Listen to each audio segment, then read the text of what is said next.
Hi, everybody. Hope you're staying well during this quarantine time. I'm really excited to be here with you today, this afternoon. My name is Gareth Tidball, and I'm a teaching artist here with JCAL. I've been teaching on and off since early 2016, so about 4 years now. And I'm normally the drama teacher here at JCAL. I've loved being the drama teacher, and I'm really excited to work with you guys again on this new online platform. So this is going to be the first week out of 4 weeks with me every Friday. I'm going to screen share something with you real quick. Here we go. Let's see. All right. Let me just put this up here. Yeah, so I hope you guys can see that. This is the first week out of 4, and we're going to be focusing on theater, which is also known as dramatic storytelling. I just want to give you a little bit of my background first before we start and show you a little bit about what I've been doing as an actor. So this is, if you guys can see, these are some photos of me throughout my career as a performer. So I mainly do stage work, but I've done a little bit of film as well. And I've been performing since I was about 12 years old. And it's been one of my biggest passions in life. I love to be on stage. I love telling stories. And these photos here are, some of them are from Shakespeare productions, like the one on the bottom right. I was playing a comedic old man character. And the one on the top right as well is from a production of Midsummer Night's Dream. And it's just something that I really, really loved. I've been doing it for years and years. And I've been teaching drama for about 4 or 5 years as well, which I really love doing too. My big belief is that anybody can do theater and be involved in theater if they want to. It doesn't have to be, you don't have to go to school for it. You don't have to come from a certain place. It's really for everybody. And it's one of the most ancient art forms as well. It started off with the ancient Greeks, and just as a society, as humans, we are kind of inclined towards telling stories and performing and showing people, different sides of life and humanity. So that's one of my favorite things about theater. And so like I said, this is going to be the first week out of 4, and each week we're going to be exploring a different branch of what it's like to work in the theater. Because it's not just acting. There are actually a lot of other different jobs that people have that contribute towards making a play and putting on a production. So here we go. I'm going to screen share with you again really quick. Here we are. So that was a little bit about me. Of course, if you have other questions about my acting career, you can always send me an email or contact me through JCAL in another way. I'm happy to talk with you about my acting. This is going to be our agenda for this class.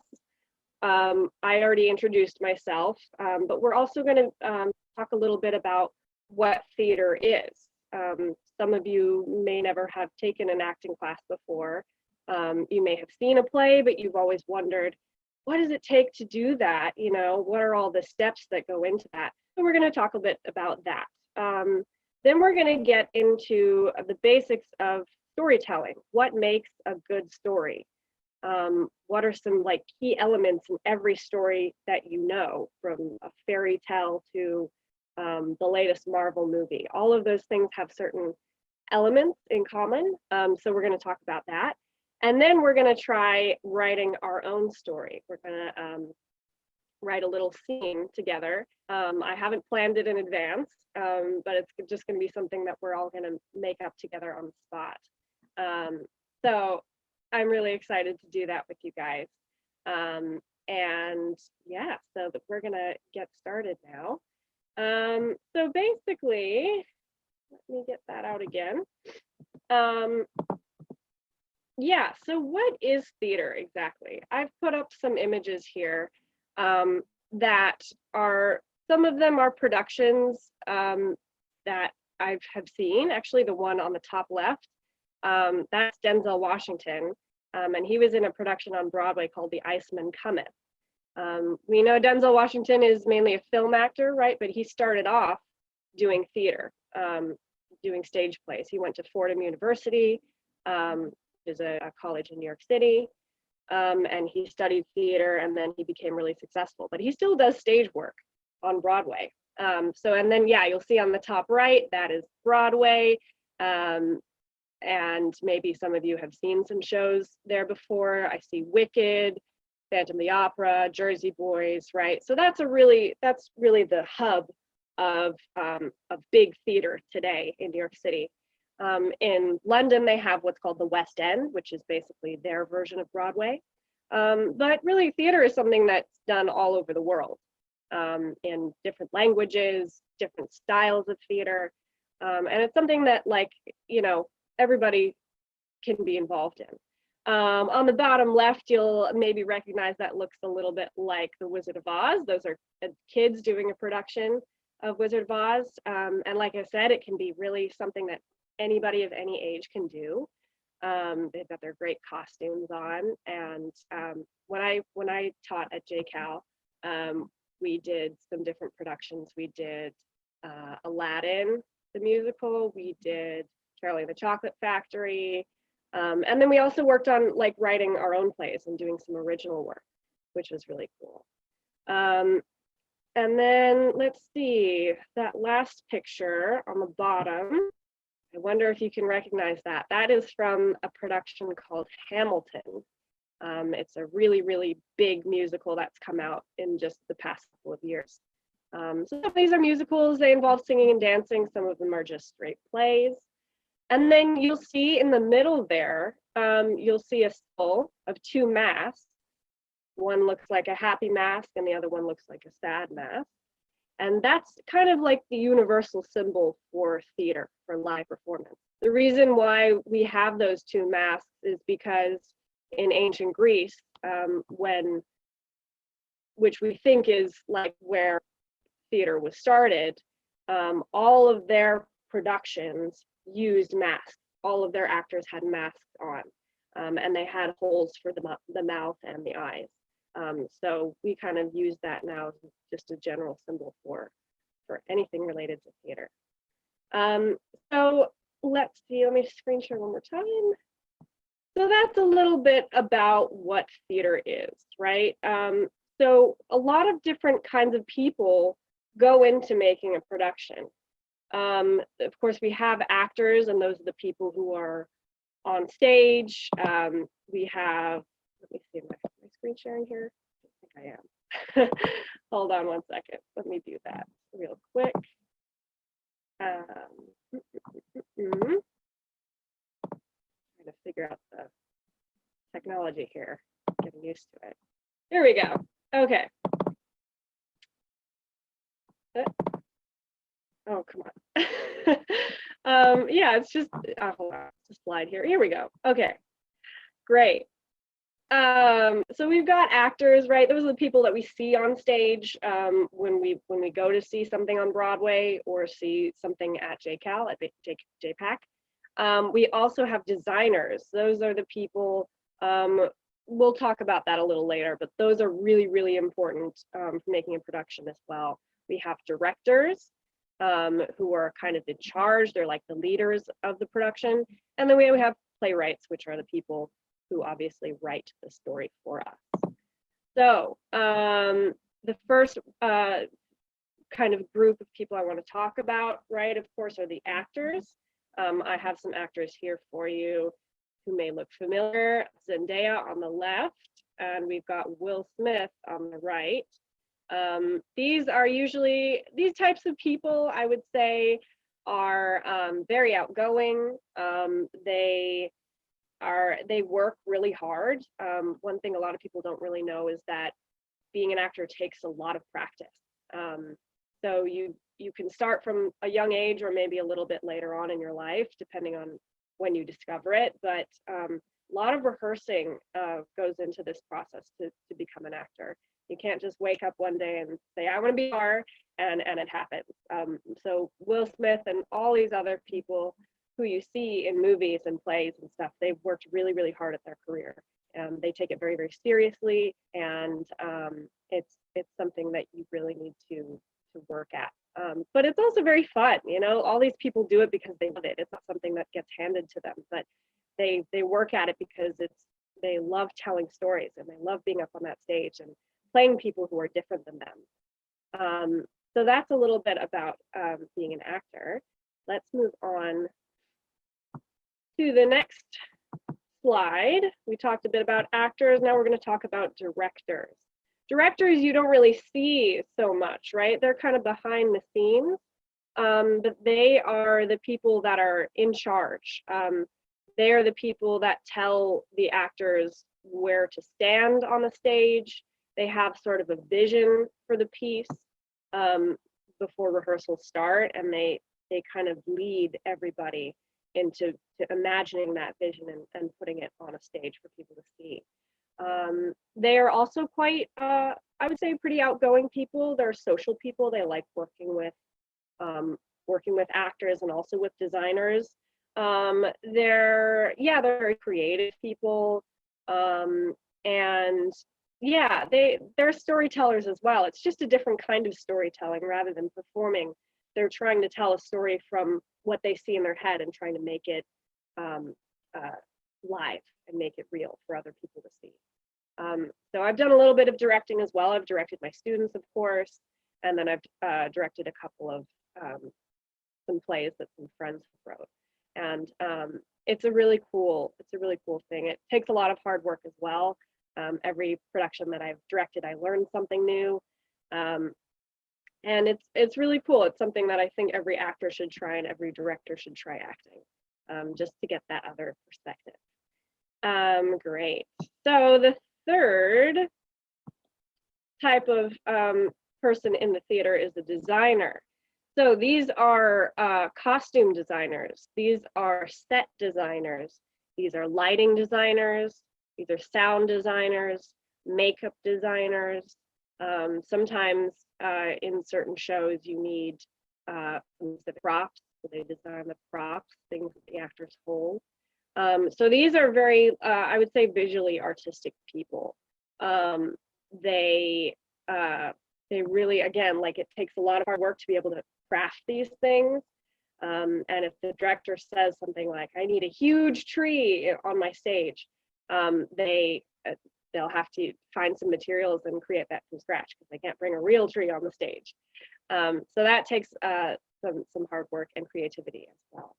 And the last group of people that we have when we put on a play, of course, are the playwrights. You'll see in the middle there, that might be a familiar face, that is William Shakespeare. He's one of my favorite playwrights. I love performing Shakespeare. His language is very poetic, and he's written some really amazing stories, like Romeo and Juliet, and Hamlet, and but there are also a lot of modern playwrights out there as well. Lin-Manuel Miranda is a very good example. He wrote Hamilton. And yeah, so they're not on the stage, but they're like the root of the story, right? Because they make the story happen, they create it. And then all of those other people, the designers, the actors, the directors, they help bring that story to life. But it's originally the playwright's story in the beginning. So playwriting is actually going to be what we're focusing on this week. Next week we'll get into I think we'll get into acting next week. But we're going to try writing our own little play. So it says here, let's write a play. So every play has a plot. We're writing a story. And the events in the story have a beginning, a middle, and an end. They kind of all connect together like those sections you see in the train.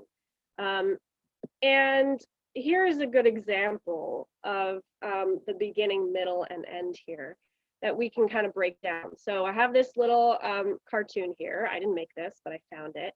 And in that first picture there, we have a character, right? We have Mr. Putter. Hi, I'm Mr. Putter. I'm lonely and I want some company. So we see where he is. He looks like he's in his home, and he doesn't look too happy, right? He's got a problem, and the problem that's introduced is that he's lonely. So what is he going to do about that? Well, let's go into the middle of the story, that second picture. He says, looks like he's calling someone, and he says, I'm looking for a cat at the pet store and shelter. So he thinks he's going to try and solve his problem by getting a pet cat, it looks like, right? So, will that solve his problem? Well, let's move on to number 3.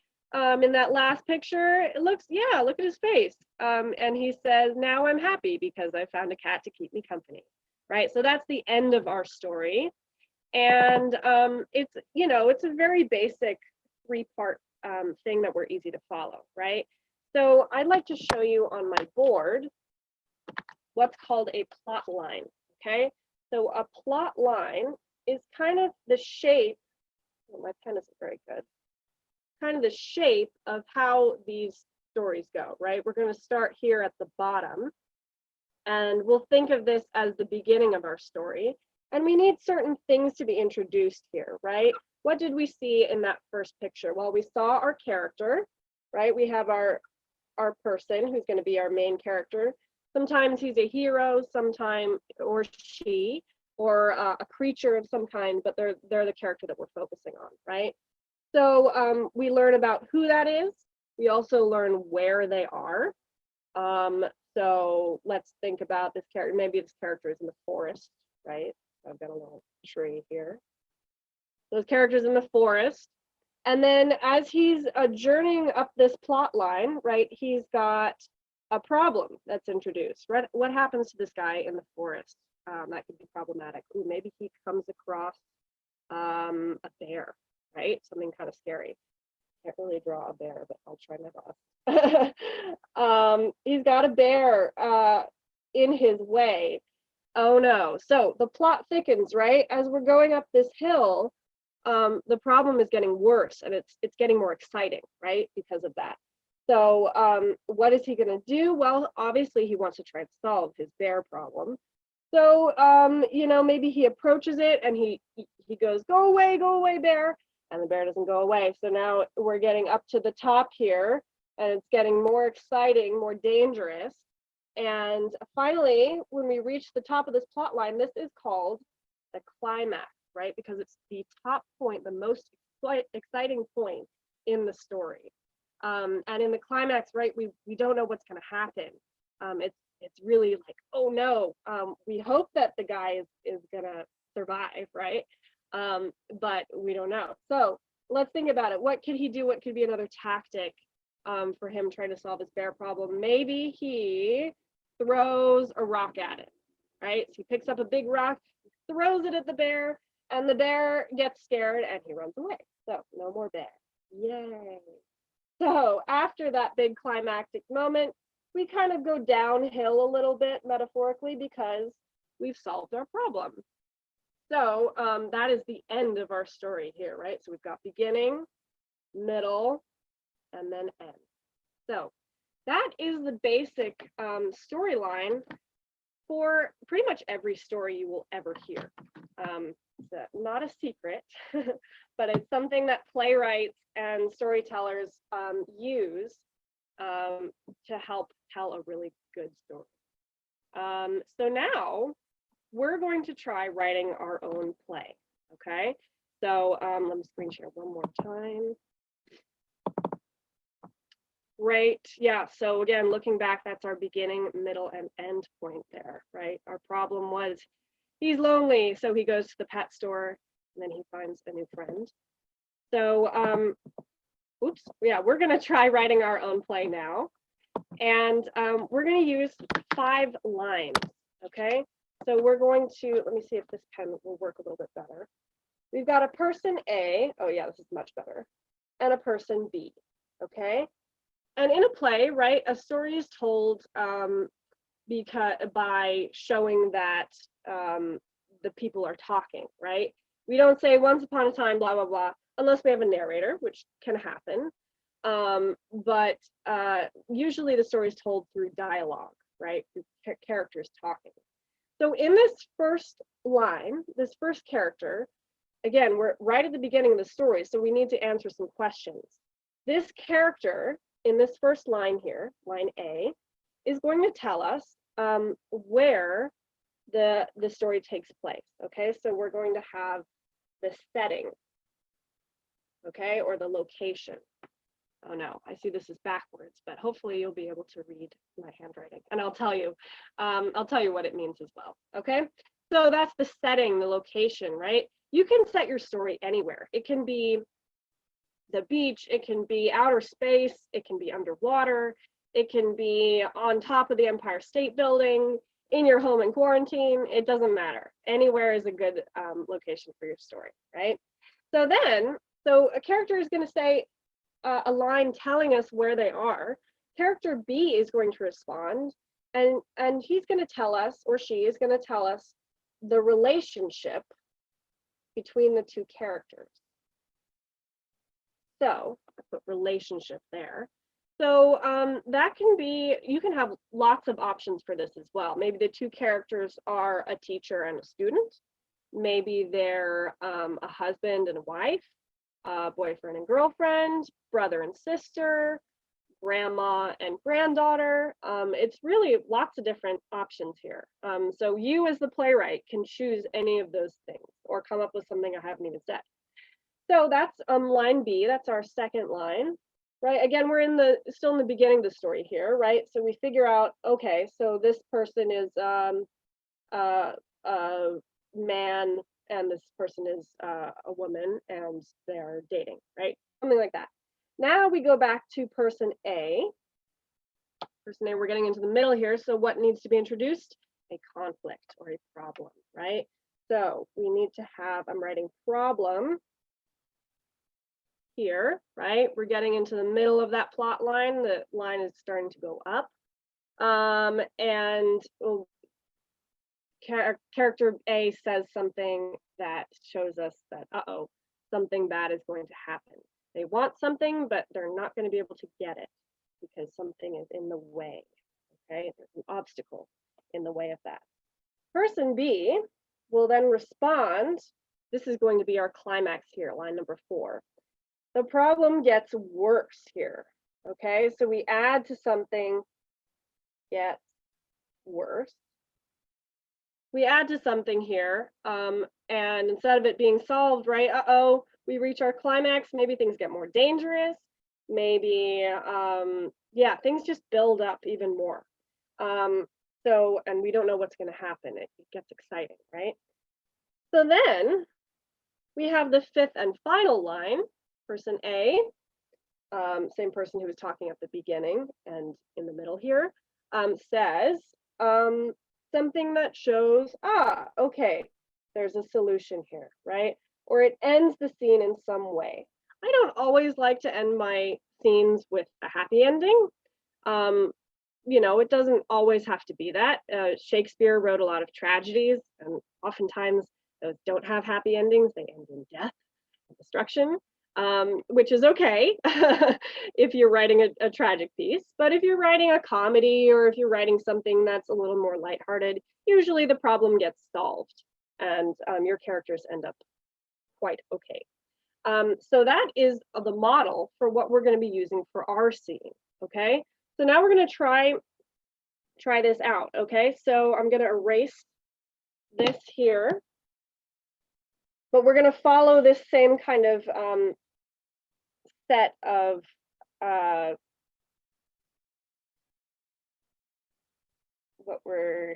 we go. Okay, we're going to follow that same kind of structure, right? So character A, okay, let me see.